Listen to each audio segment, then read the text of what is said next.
Hi guys, this video is to cover the beta release of iHUD version 2. There's a few enhancements that have been made, but the basic core functionality is now pretty much as it's going to be. There are a few things that need tidying up before I consider it a release version. Now, when you first install the game, or if you update to the latest version, when you load in the game, you're going to get a little message in the top left-hand corner telling you that iHUD is initializing to the latest version, and of course you should immediately see no heads-up display. Now, the core principles of the alpha have not changed, so if you want to see basically the basics of this, go and check that video out. I will link it right about here. And you can check out all the core functions. What has changed for the beta are things like when you go up to an object and you get the crosshair, as you can see, that is now optional. I can now go along and do set iHUD crosshair on activate to 0, and basically now, as you can see, the crosshair disappears. So if you didn't like that feature where the crosshair came on when you were looking to steal things or pick things up, you can turn that off. I actually like it because I like to know exactly what I'm looking at when I see steel goblet, you know, so I know which one. There are, for example, the ability to have the crosshair on the ranged weapons, but you can now actually turn that off. You can do set iHUD crosshair on ranged to 0, and you will lose the crosshair from ranged weapons. Obviously that's unlikely to be what you want, but you can do the same for crosshair on spell, and you can do crosshair on melee. For example, it's default to off. The default for melee is not to have a crosshair. You usually don't need it, but some people like it, so you can put it on.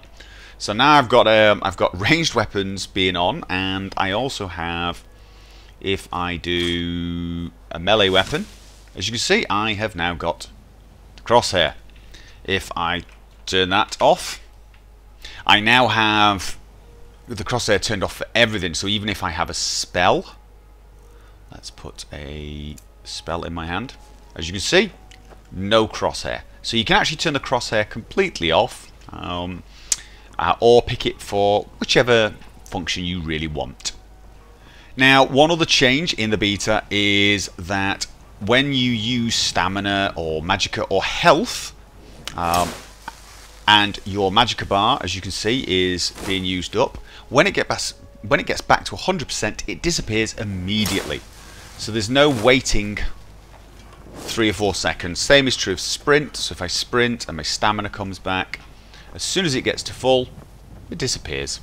You don't need it anymore. So that was a popular request, so I added that, and I like that one a lot. Actually, I'm using that myself. In the alpha version, you could change the alpha of the crosshair or the compass. So I could do set iHUD compass alpha to 50, and it would become 50% of the alpha of the rest of the heads-up display. So even when I got a crosshair, the crosshair is at 100% alpha and the compass is at 50%, and I could actually change the